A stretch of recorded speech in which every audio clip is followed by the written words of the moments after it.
Dobrý deň, voľné pokračovanie videa Bavorák Neborák.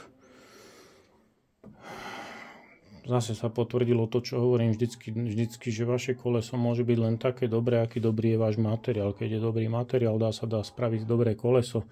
Bohužiaľ, keď ten materiál je taký, že 4 kanále, 2 obrubníky a koníky a skáčeme a robíme nezbedy, tak potom to tak dopadne. Merací protokol. Začneme ako klasicky od ABS-ka. Osmička na tejto strane voláke 0,4 mm. Podotýkam, že ja vyrobím na 0,5, neviem prečo si dáva na tomto tak záležať. 0,4 vajce.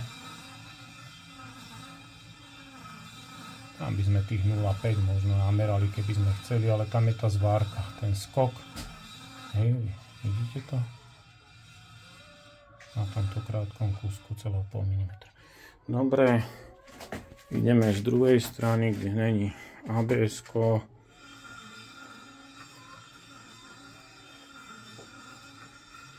Zase pod 0,5 a ideme druhé vajce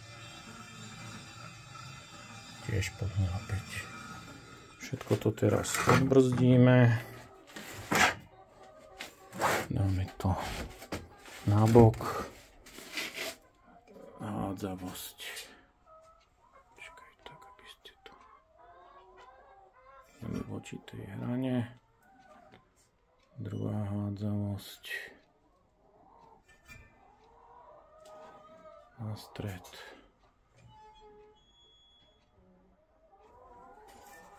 Ja si myslím, že jedno pekné, dobré koleso.